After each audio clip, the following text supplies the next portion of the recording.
सोचिए, एक ऐसा इंसान जिसके पास कोई फॉर्मल डिग्री नहीं और उसने मैथ्स की दुनिया को हमेशा के लिए बदल दिया। ये कहानी है भारत के एक self taught genius Srinivasa Ramanujan की। अब इस नंबर को देखिए, 1729। पहले नजर में तो ये बस एक आम सा नंबर लगता है ना? पर असल में इसके पीछे एक इतनी जबरदस्त कहानी है कि मैथ्स की दुनिया में ये नंबर अमर हो गया। चलिए जानते हैं कैसे। तो सीन कुछ ऐसा है। एक अस्पताल का कमरा। भारत के एक नौजवान मैथमेटिशियन बीमार है और उनसे मिलने आते हैं दुनिया के सबसे बड़े गणितज्ञों में से एक जीएच हार्डी। अब बात शुरू करने के लिए हार्डी यूं ही कह देते हैं, अरे मैं जिस टैक्सी में आया उसका नंबर था 1929। बड़ा बोरिंग नंबर है। बस इतना सुनना था कि बीमारी से कमजोर रामानुजन की आंखों में एक चमक आ जाती है।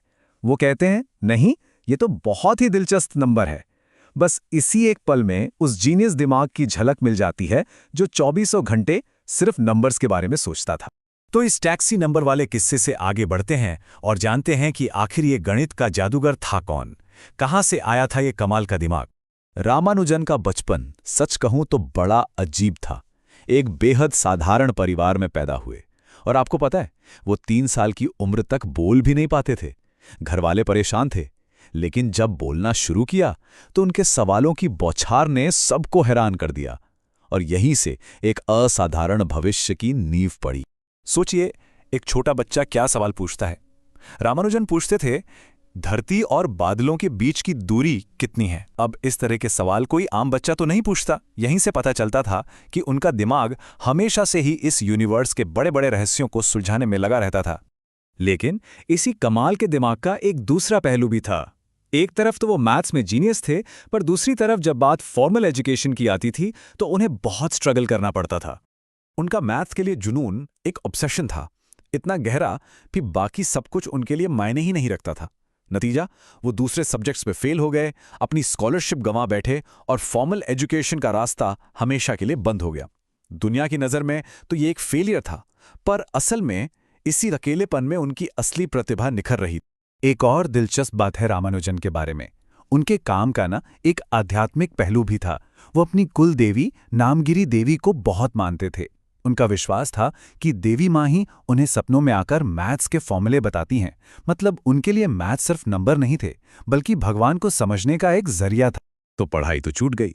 अब शुरू हुआ असली संघर्ष का दौर।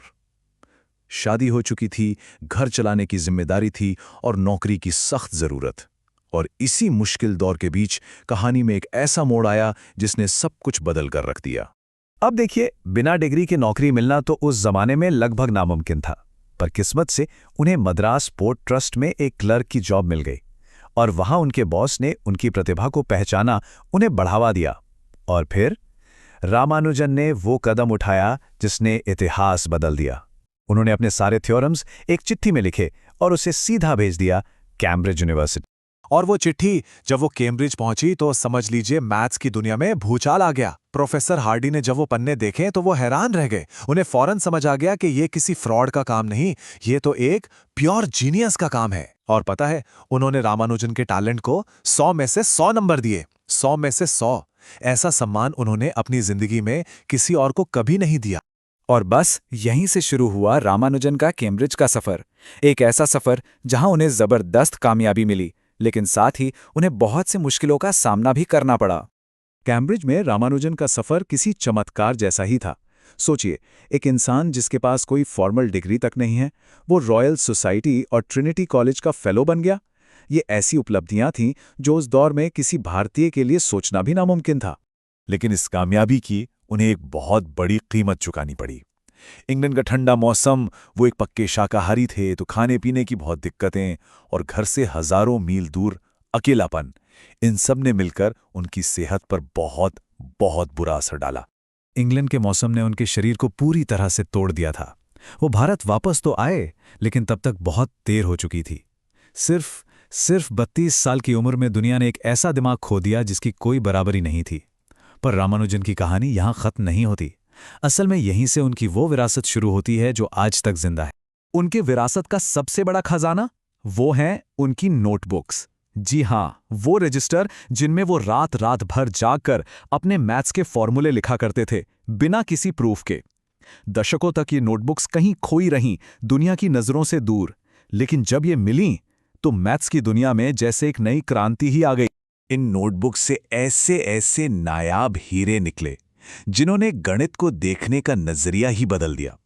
चाहे वो फेमस टैक्सी कैब नंबर हों या फिर पाई की वैल्यू निकालने के लिए उनके दिए गए कमाल के सटीक फॉर्मूले, उनके काम ने मैथ्स की हर फील्ड पर अपनी एक गहरी छाप छोड़ी है। और इसका सबसे हैरान करने वाला उदाहरण है मॉक थीटा फंक्शंस। सोचिए, एक सदी पहले लिखा गया एक मैथ्स का सिद्धांत आज कैंसर जैसी बीमारियों को समझने में साइंटिस्ट्स की मदद कर रहा है। ये दिखाता है कि रामानुजन का दिमाग अपने वक्त से कितना आगे था। 26 अप्रैल 1920, सिर्फ 32 साल की उम्र में रामानुजन हम सबको छोड़कर चले गए। ये मैथ्स की दुनिया के लिए एक ऐसा नुकसान था जिसकी भरपाई कभी नहीं हो सकती। बस एक बार सोच कर देखिए, अगर वो कुछ और साल जी जाते तो आज विज्ञान और कहाँ होता। रामानुजन की कहानी हमें एक बहुत बड़ी बात सिखाती है कि असली टैलेंट किसी फॉर्मल डिग्री का मोहताज नहीं होता।